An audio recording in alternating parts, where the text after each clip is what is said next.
Welcome to the Psychedelic Support Monthly Speaker Series. I am Dr. Sarah Garcia Velasquez, and I have the pleasure of introducing today's speaker.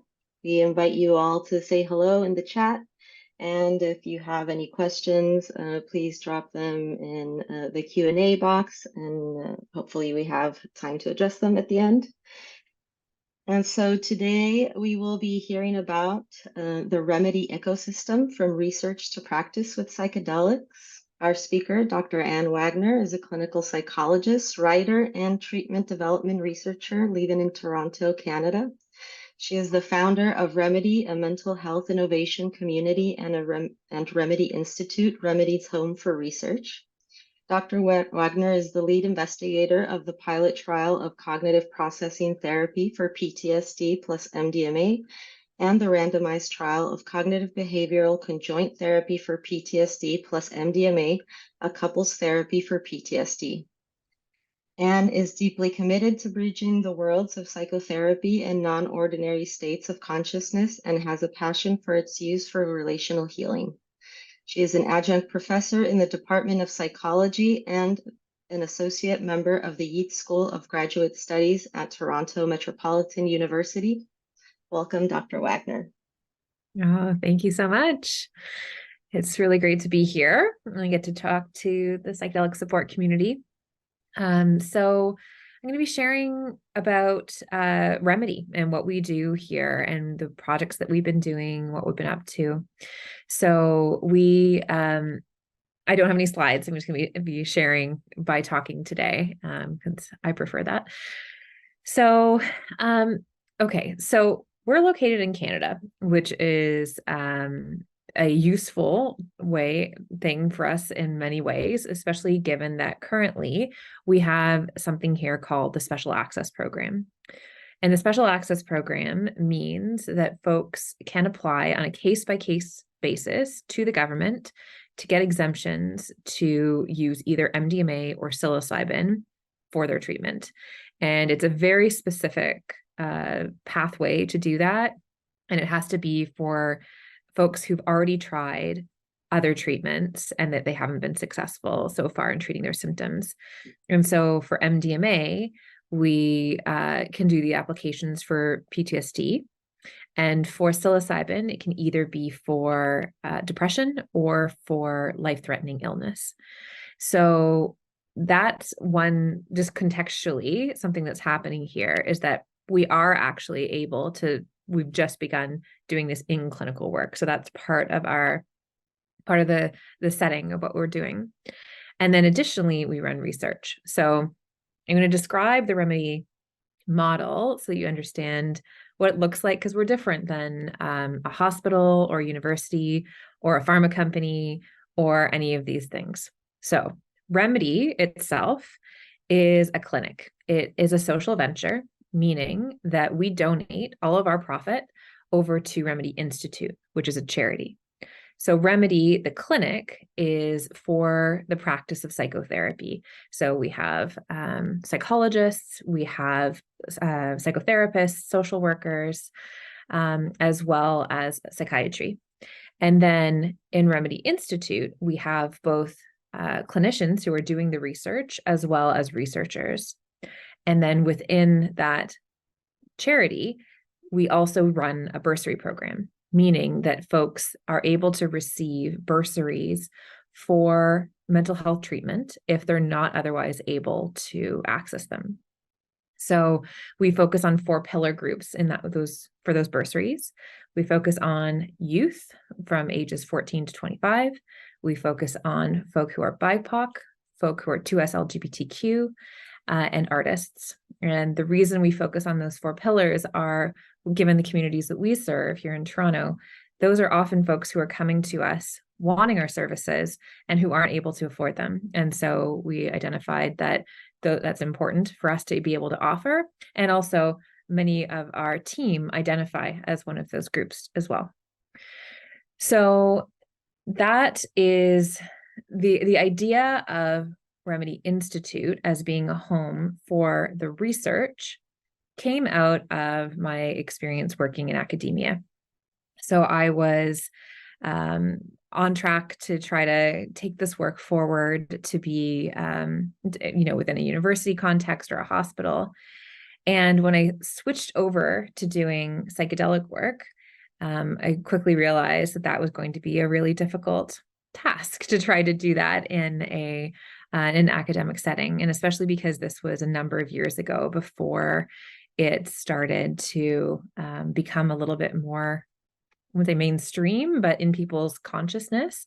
So I was doing a postdoc in, in 2013, I was doing my postdoc, and my postdoc mentor and I, Candace Monson, were approached by MAPS to potentially collaborate on a study.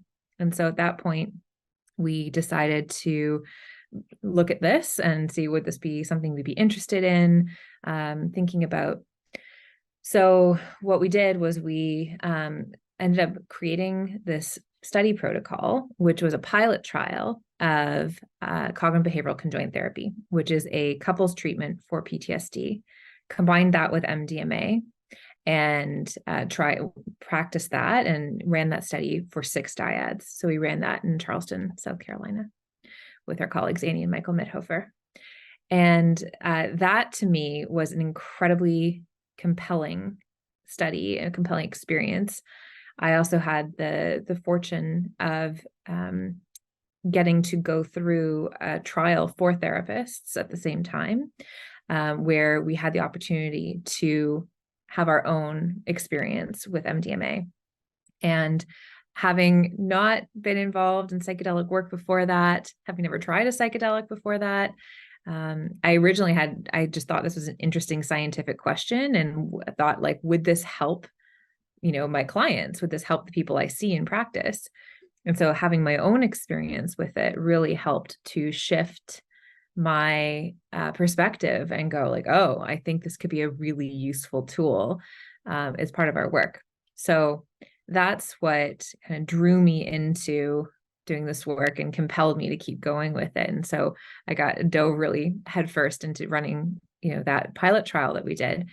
And then while we were doing that, and as I was continuing in my postdoc, realizing that there were a lot of other questions that we wanted to ask, and we needed some type of vehicle to be able to do that. Because at that point in 2014, 2015, it was extremely difficult to try to do that at a university. So especially in Canada. And I remember talking to other, professors and things about what I was doing. And I definitely got several responses of like, well, you have to be really thoughtful about your career. And do you think this is a good move?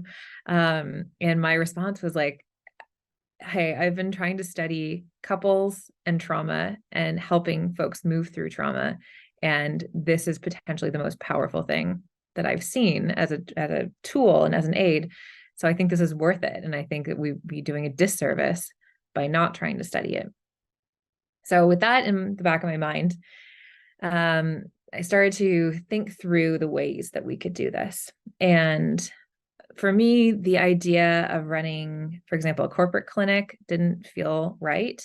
My initial plan was to run Remedy as a not-for-profit and do research out of it. But then through some different ideation around what that could look like and what different models could look like, that's when we started to come up with this idea of Remedy, the social venture clinic, that then with Remedy Institute being a charity. And so having charitable status allows us to do a lot more than we could as simply a not-for-profit. And it allows us to, for example, to accept philanthropic donations. It allows us to we're closely monitored in terms of our activities by the CRA here, but that's fine, because we're able to use anything philanthropic that comes in, also hold grants. Then we can use it for research or for bursaries. So this idea started to take shape. And in 2018, I launched Remedy, which is the clinic. And so at that point, we were a team of, there were about 5 of us who were part of the team: psychologists, we had an intake coordinator, and someone who helped us with our operations. And that was it. That was a little team and the idea of trying to make this thing grow. So we had, at that point, knew we'd had a philanthropic donation to run the next MDMA study that we were going to do. So I started Remedy knowing that this would be the case. And so that donation was to study something called cognitive processing therapy, CPT, which is an individual treatment for PTSD. And CPT is really widely disseminated across, especially the US. And I think that's an important thing to think about, because people often question if they know something about MDMA work, they'll ask, why would you do CPT? It's a cognitive behavioral therapy. This type of treatment, like this seems like it wouldn't match with MDMA assisted therapy, which tends to be inner directed, supportive, and doesn't have, for example, like out of session assignments with it, or a lot of structure in terms of certain components other than that have to do with the safety of working with the medicine. So the question mark was, could we combine these treatments like we had done with this couples treatment, which is a standalone treatment for PTSD? Could we combine that with an individual treatment, CPT with MDMA? How would that work? Would that be effective? And if it was, that would really open the door to be able to disseminate this type of work into many different contexts with therapists who are already skilled at delivering CPT. What's interesting in the US is that all VAs, Veterans Affairs or Veterans Administration hospitals, have to offer several evidence-based PTSD treatments, and CPT is one of them. So that means there are thousands of clinicians who are trained in this. So when we were supposed to start Remedy Institute, I knew that I had some of this backing, when I was starting Remedy. And so the first year of Remedy's existence, I was working away in the background, trying to get things together. And then when we founded Remedy Institute, at first as a not-for-profit in 2019, and then we got charitable status in 2021, that allowed us to then do that work in a charitable context, which has been incredibly important since we've been able to take donations and do that in a way that feels really good. So that process of starting and running and sponsoring a psychedelic clinical trial outside of a pharma company, outside of a hospital, outside of a existing research institution has been an incredible learning process. So what's interesting is normally when we think about sponsors of drugs, they tend to be large companies who sponsor drug trials. And they do that either on their own or with something called an investigator-initiated trial, meaning that the investigator, who has to be a physician in Canada, is the one who is, independently running a study, but they're still relying pretty heavily on the manufacturer of the drug to provide a lot of information. What we ended up learning in our process is, because I'm not a physician and I was the lead investigator, that meant that we had to be a sponsor and a site. So we had to create this infrastructure within Remedy Institute as a small team to figure out how to do this. So from the ground up, we developed standard operating procedures and all of our processes, all of our databases, all of our documents, to be able to be a standalone institution, if you will, group who are able to run these clinical trials. And it has been an incredibly intense learning experience how to do that. And that study, as much as it started to percolate in 2018, we are currently in late 2023, and we are still running this pilot study, but it is very close to completion. So we're anticipating our last participant will finish active treatment in February 2024. And to our knowledge, we are the only people who are running independently sponsored MDMA trials in Canada. And there's other investigator-initiated trials that exist, but have not had to kind of separate out into this site and sponsor situation, which has been both fantastic and an incredibly challenging experience. But one that the reason I wanted to talk to you about this is because I want to demonstrate this idea that there's a different way of doing this work. It doesn't have to be within the structures that we think it needs to be in. It can take a lot of work, and it can take a long time, but that it's fruitful and that we can get there, and that we can understand that there's a different way, a different model of doing it. And I think it also really speaks to our, when we think about working with psychedelics and some of the questions or the teachings that they lend us, oftentimes it's about listening in, slowing down, doing it the way that we feel like is necessary, where we need to. And that has been exactly what we've had to do in doing our clinical trials and in the creation of this work. So when I think about Remedy and Remedy Institute, I'm really thinking about it as trying to seed wildflowers, like trying to put down all of these seeds that can then can grow into beautiful things. And the way I think about that too is that we're a collection of, different clinicians and researchers, all with incredible skills, who are coming together to do this work. And so it's really nice to feel like we're able to demonstrate it, to start it with the CPT study that we are currently running and are just about to complete. And also that means that all of that hard work creates this infrastructure that other people can then replicate, they can go forward with. And that's why we want to do it in a charitable context, because it means that we don't have, it's not just us holding it, that we feel like we can freely distribute both our model and our findings. So that is kind of the lead up into what we've been doing.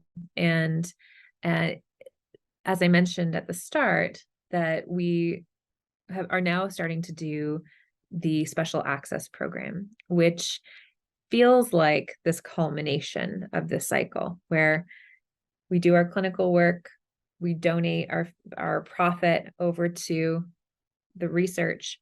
The research comes up with our findings, what could help innovate mental health, and then we funnel those learnings back through to Remedy. And so now we're actually putting that into practice with our special access cases. So with those cases, we've been able to start to see people in that clinical practice in a way that feels both really rooted in the science, in the safety and the efficacy of what we've been finding in the trials.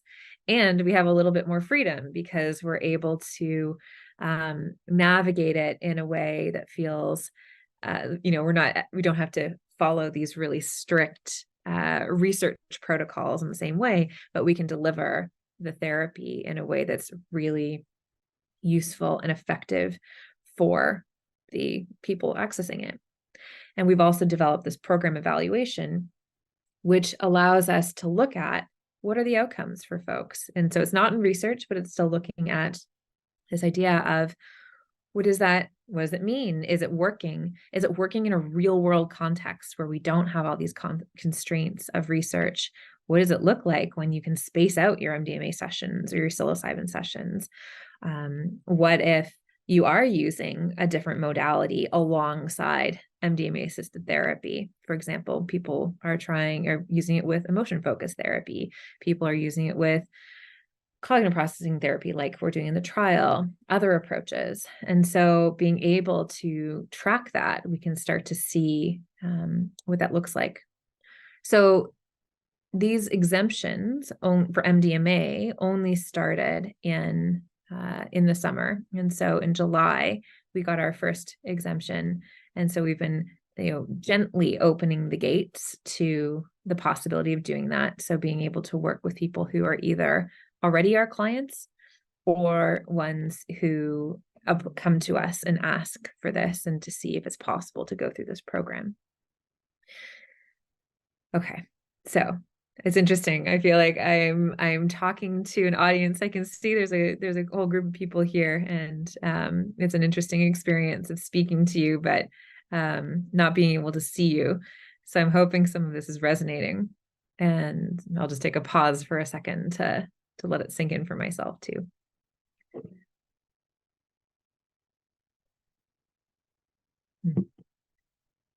So with that work, I think oftentimes when I give talks, it's around the couples therapy that we do. And I wanted to give the context of the remedy ecosystem so that people understand how we're doing it.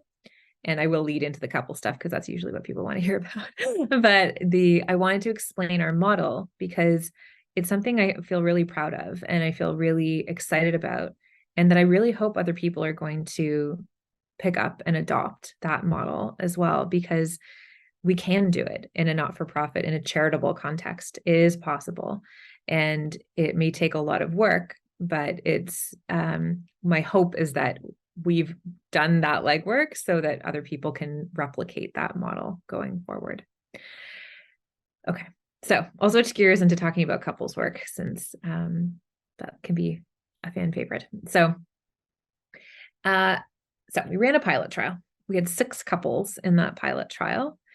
And for those folks, one person had PTSD and the other person did not. They were all romantic couples in that study. And we found at the end that 5 out of the 6 people didn't have PTSD anymore, and that relationship satisfaction improved for almost everybody in the study, both the person with PTSD and their partner. So those are really compelling results for us in terms of their higher effect sizes than we would see in studies of CBCT alone without the MDMA. They are equal to, if not higher than, some of the MDMA-assisted therapy trials with inner-directed supportive psychotherapy. And what I find incredibly compelling is the idea that the 2 people are going through this process together, which is incredibly useful and important. That the impact or the effect of MDMA is one that creates an empathogenic experience between people, and so lends itself really beautifully to couples therapy. Originally, when MDMA's first clinical uses was for couples therapy, and this was before it became illegal.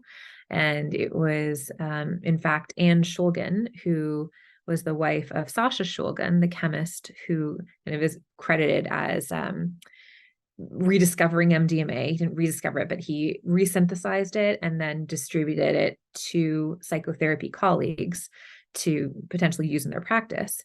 And his wife, Anne, would use that, and she would sit with people, both individually and in couples, to support their experiences.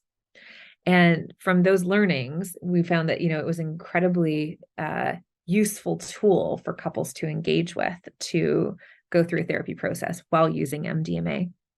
So we had that knowledge. So when we started to do our couple study, this was not new in terms of an idea. This is something we wanted to replicate and to bring forward, and specifically for PTSD.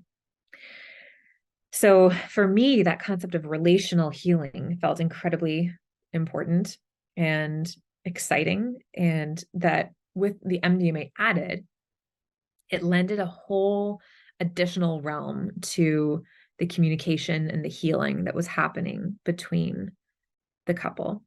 And you could see that they were feeling connected and not defensive in their responses to each other, and how they were interacting. And that, especially when folks have been either in conflict or struggling with PTSD for a long period of time, that can often go out the window. That often doesn't feel accessible to be able to be with your partner, really hear what they're saying, and not come from a place of reaction. In all of our interactions, we have these set patterns that develop over time. And what the MDMA can do is to help us sit back for a moment and see those patterns that are happening and be able to interact with them in a different way. So that possibility was so potent in the room with these 6 dyads that we were seeing. And so when they went through the therapy, the thing with MDMA assisted therapy is that it's not a walk in the park. It is not a smooth or easy ride. And it definitely does not feel ecstatic. We've had so many people offer that reflection that, we're going to, I don't understand why people call this ecstasy. This does not feel ecstatic in the slightest. And so definitely more likely the experience was having people go into the really difficult emotions and experiences they were having, either individually or as a couple, and then be able to communicate about that with each other and with us as the therapists in a different way. We noticed that felt empowering for folks to be able to do that. And it helped strengthen the bond in their relationship. And so they felt very connected going through that experience together and having those interactions and being able to witness the other. One thing we noticed too is that sometimes what will happen in couples is that there will be fear around disclosure about the traumas. So, for example, one partner may be experiencing PTSD and either be hesitant to share what their experience was with their partner for the fear of traumatizing them in some way. Or the partner might be fearful of hearing about the trauma because they're worried about the impact that would have, what that would mean for them. So what it looks like when we're doing that work is initially when we're coming together, we're actually really having those conversations about, first of all, what do you know? What have you shared together about what has happened? And what fears do you have? And addressing those and talking about disclosure and consent around that. And we're also working together with them initially to understand what trauma looks like in their relationship. So how has it played out? Has it impacted their lives? What do they notice that they do or don't do that is impacted by the trauma? One major thing that we think about is something called behavioral accommodation. Big name for something that you might recognize in reality in your everyday, is that when someone we care about is in distress, we often try to make the world easier for them. So we try to smooth the way, we try to keep things quiet, we try to prevent there from being triggers or things that are going to upset them. And this can become really entrenched in relationships. And that can be, in some ways, feels like a positive thing because that's how the system has developed to be able to support the person. And sometimes the person with PTSD will also require it of the other, that they will feel really upset or really hurt if the other person isn't accommodating and isn't trying to navigate or manage the triggers for them. Or there might be blame or anger or irritability that come out there. So we're doing a lot of work off the hop to try to figure out, what does accommodation look like when they're in their relationship? Is it there? Is it present? What's the impact that it's having? So with that idea, we want to understand that, but also help people realize that it's keeping the PTSD alive in the relationship as opposed to helping mitigate the PTSD in some way. So in that way, when that goes down, it can be more distressing initially, but eventually leads to more fruitful outcomes. So with that in mind, that's how we start. We start with these conversations, understanding trauma, understanding it between them, and getting their accounts of what it was like for them or the impact that it's had in their lives. And then we're also helping them with their communication skills. So we're having them be able to communicate together in a way that feels effective, that they're able to disagree or argue with each other without, causing harm in the relationship. And we're teaching them really effective communication around listening and paraphrasing so that they really understand that what they are saying to the other person is being received, and that we often have this tendency in our communication to jump ahead, and when we're in a disagreement, for example, to think about what we're going to say next. And what it does, it prevents us from actually hearing what the other person is saying. So instead, we want to have people stay in the moment, stay in the experience, actually having to really actively listen and hear about what is happening for the other person. So with that, what they end up doing is they practice these communication skills, going back and forth. And then they are able to use that with more distressing topics as they go forward. So we have this introductory piece, and then we do the first MDMA session, and we place it there to really deepen the experience, to try to have them feel really engaged together, but to deepen it as they start to go into trauma information. So those day-long experiences as a couple, they are, very open in terms of what they look like. We're helping facilitate or guide in terms of helping their communication together. So if one person is internal to their experience, and the way we have it set up is they have eye shades and headphones, listening to a curated playlist. And if they can take those off, sit up and communicate with each other. But sometimes what will happen is one person's ready to sit up and communicate, and the other person isn't. And so we've learned over time to help kind of be the orchestra director between them, to not have, everyone pulled out of their experience when the other one's ready to talk. So that day really looks like this combination of going inward and coming outward, being with the internal experience, communicating with each other and with the therapist in the room. And we try to make sure the whole intervention is for both people. So it's not just for the person with PTSD, it's really for the dyad. It's for their relationship, it's for them as a couple, and also for each of them individually, which helps the focus. I think that's important to note too, because the impact of trauma is incredibly challenging on the partner, which often doesn't get acknowledged or seen, or they're, trying to keep the home fires burning, if you will. But the impact of trauma on the partner can cause different types of mental health symptoms on them, and it can cause immense distress in the system and immense stress.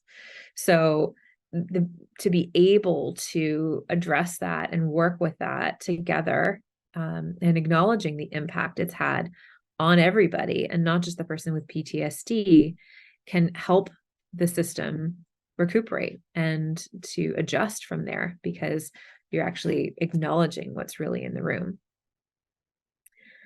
So they do that first MDMA session. And then they do integration, meaning they have an open conversation about what their experience was like the next day. And then they continue on with the couples treatment over the next several weeks. And at that point, we're going more into, what do they avoid together? What do they avoid separately? How are their lives constructed that ends up keeping this PTSD alive?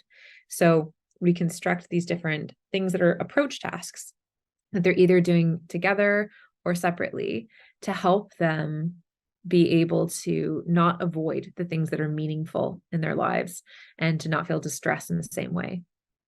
So that can be things like conversations, emotions, people, places, you name it. As I like to say sometimes, as many people as there are in the world, there's different ways you can avoid. So it's very unique to the individual. And that's the work we have to do to help navigate that, figure that out.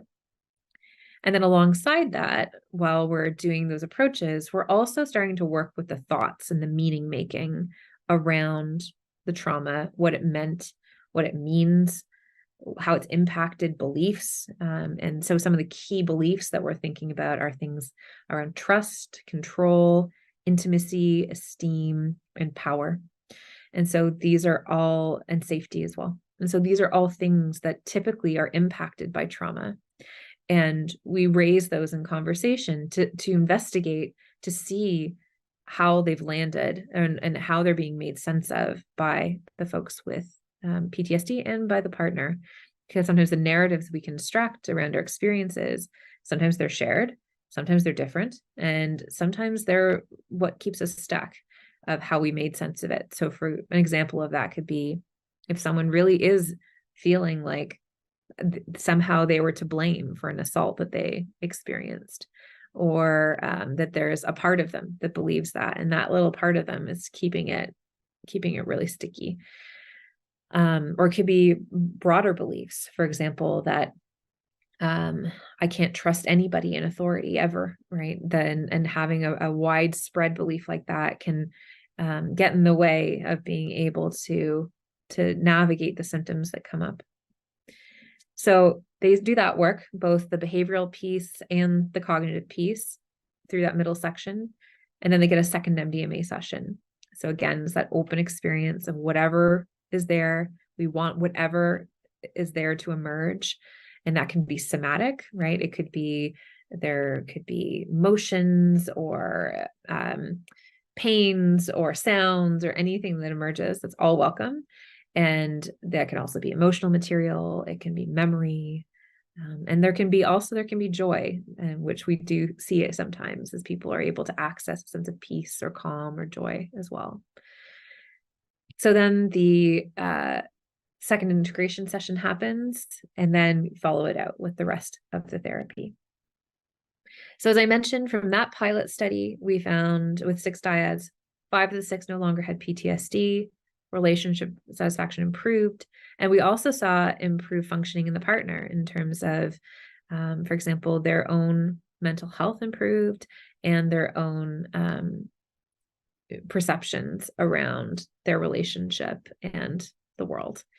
So those to us were really compelling findings. And when we looked at follow-up, what people were saying about it, they were saying that almost, or actually 100% of the folks felt like they could feel their feelings, which is an amazing thing, to be able to have a different relationship with your feelings.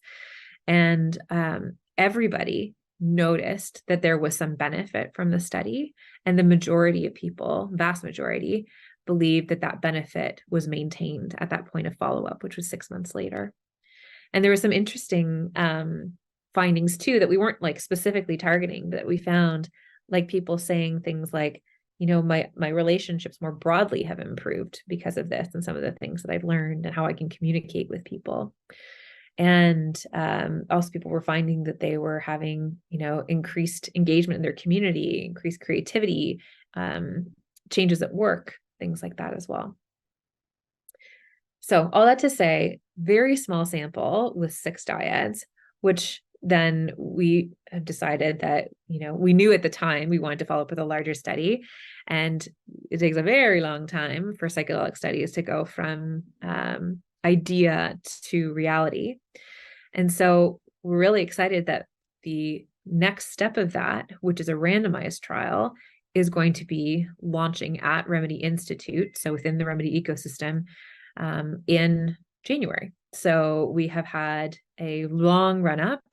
We've been working on this for several years, lots of intense work in the past year, and have all of our regulatory approvals, everything ready, and about to launch in January with recruitment for that. So that will be the first randomized trial that is independently sponsored in Canada.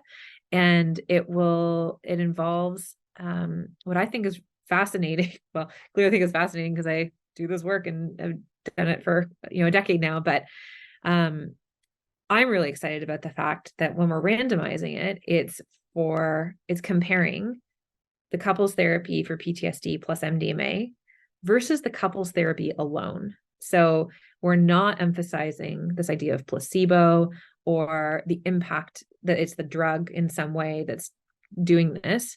Instead, we're emphasizing how much and does it improve a therapy that already has some good evidence in the literature. So where it's really a head-to-head trial comparing two active treatments to each other. And then the group that gets gets the couples therapy without MDMA, at the end, when they do their follow-up, they can then opt into what we call a crossover, and they can receive 2 MDMA sessions like the folks in the other condition do. So I'm really excited about that because we'll get to see, first of all, how much does it add to this therapy? And then for the folks who cross over, the hope is that at least some of them won't have PTSD anymore, that the couples therapy on its own will work for them. But then they still have the option of doing that crossover.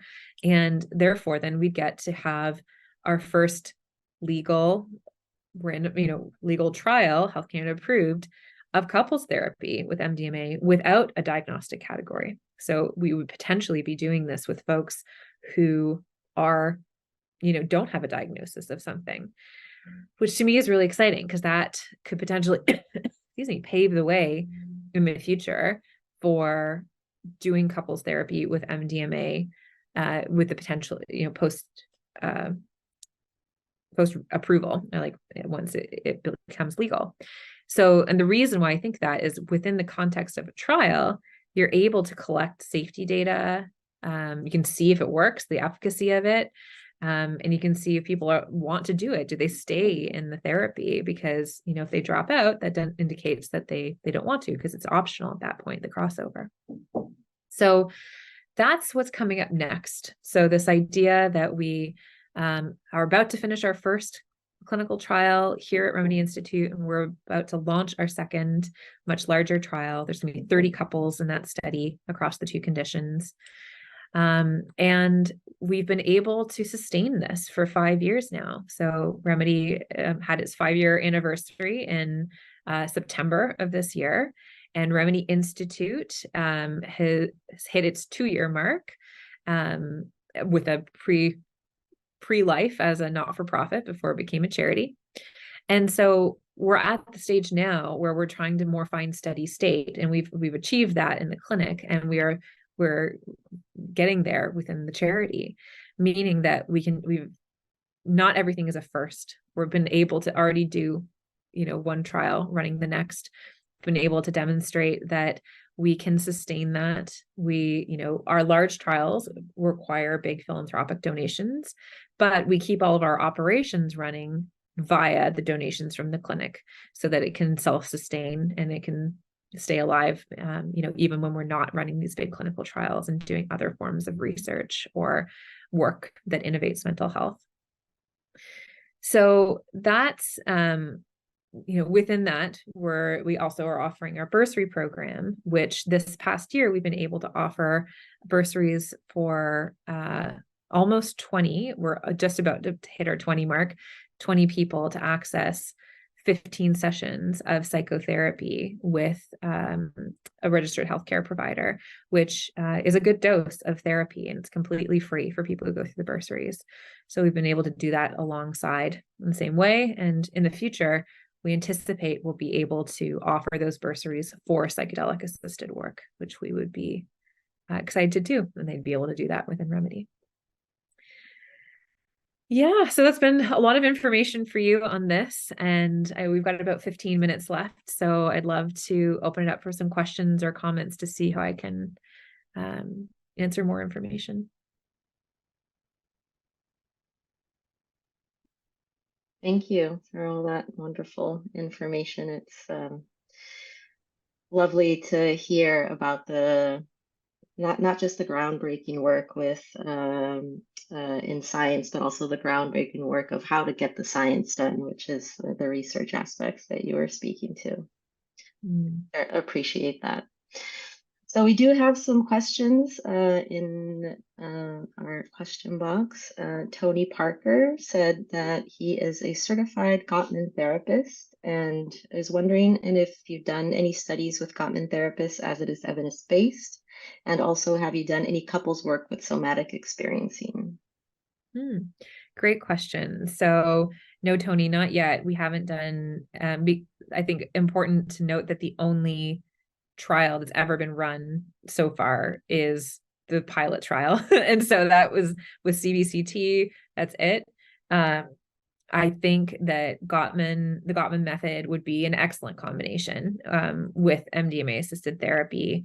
And I'm working with a group in San Diego who are also, they're doing the CBCT model that we've been doing, but also adding some emotion focused work in the integration afterwards as well, which seems to be working nicely. I think as this grows, as time goes on and we have the opportunity to both do more studies, but also do this in practice, we're going to be able to flex the bounds of what we can do and try with these different modalities, many of which I think would be really effective combinations.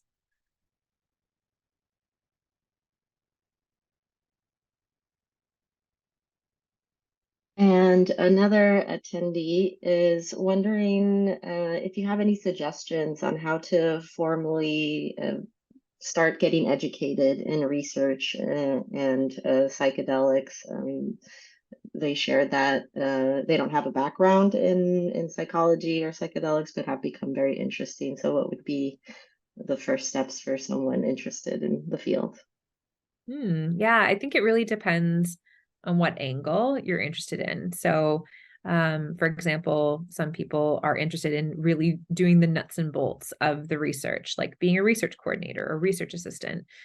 And for those types of roles, definitely having some form of education to help you do that. So there's some different for example, like college programs here in Toronto area that offer things like that. There's one that's aimed at clinical research, and so I think it's a 2-year program at one of the colleges. And I think some of them require an undergraduate degree. I'm not sure that all do. So that if you're interested like purely in the research component, then that could be a way of kind of getting the skill set that would be required. Sometimes it's also if there's openings for involvement in research that are more, they're less technical, that are more like, for example, supporting in some way or helping fundraise, it could be accessible to anybody if they're able, they can reach out to the various groups that are doing research. And then sometimes people are curious about it because they're interested in being a therapist one day.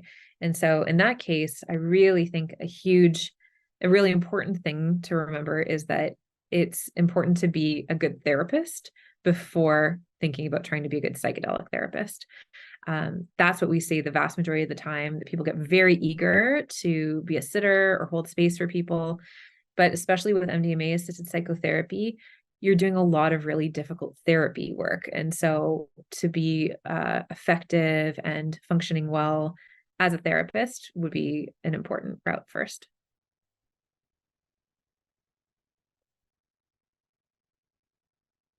And another attendee is asking, could you please tell us more about how exactly you orchestrate the inner versus outer focus between a couple during the MDMA day-long experience?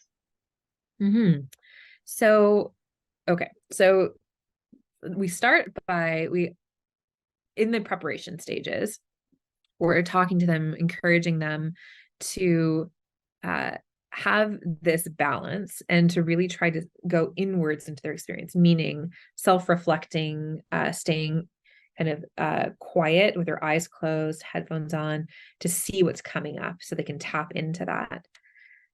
So that's partly what we prep them to do, and that we're there to help support communication with them too. So what that functionally looks like in the room is that people are going inwards into their experience.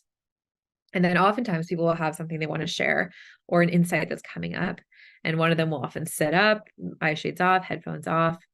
And in our first few cases, we didn't really have the flow that right. So we would notice that the other person would then just pop up and like be curious and wanting to hear, but it really pulled them out of their experience.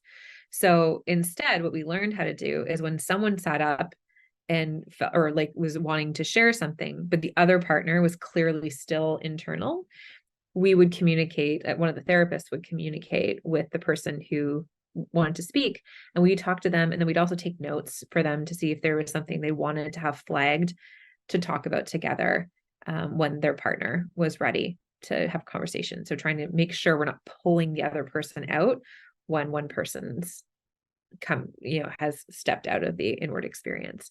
So yeah, it's a bit of just like a bit of conducting a bit of a dance, learning how to do that. It's not a perfect science by any stretch, but learning to emphasize not pulling the other person out of their experience, but to have them come out when it's time.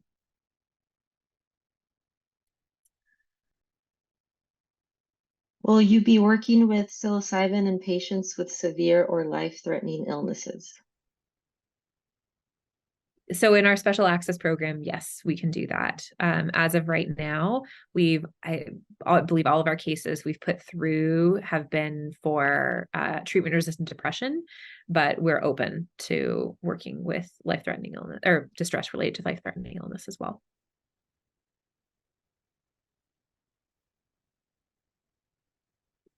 Molly is asking, I'm studying person-centered psychotherapy and counseling currently and wondering whether you've had positive results specifically with complex PTSD.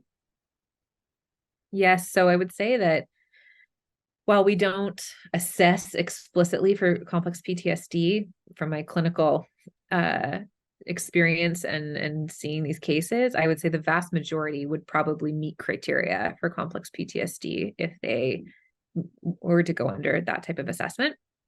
So it's very rare that we would have someone who has a single incident trauma or, something that isn't compounded by other factors. So I think that's pretty common across most PTSD trials that are community-based.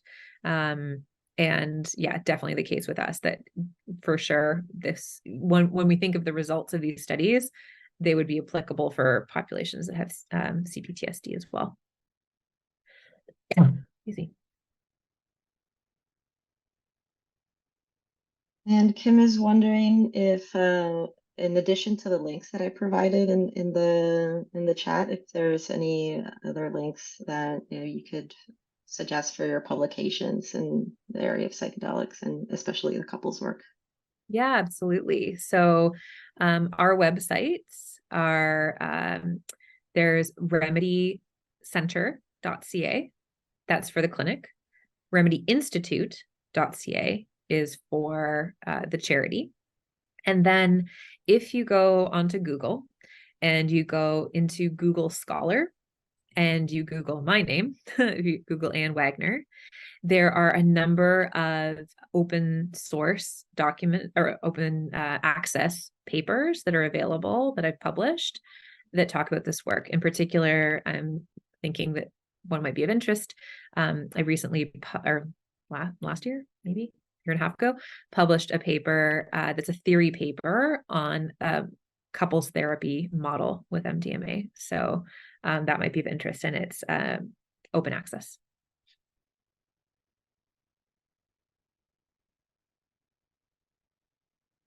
Wonderful. That is it for the questions that we have. Do you have any closing remarks? Anything that you would like to add in the last few minutes? Oh, well, I mean, thank you for attending, folks. And I'm just looking at the attendee list and recognizing some names. Hello. Thanks for joining. And yeah, I'm excited that you're excited to hear about this work. And I really do hope you'll spread the word about the idea you can do this in a not-for-profit model. It is possible. You can do it in a charity. And I think that would fill my heart with a lot of joy to know that people are talking about that or sharing that idea. Okay, so the video will be on the website, and thank you so much for coming and sharing your wonderful work with us, and thank you all, everyone for listening on these really interesting and important topics that are helping our world be a better place. Thanks so much for coming today. Take care.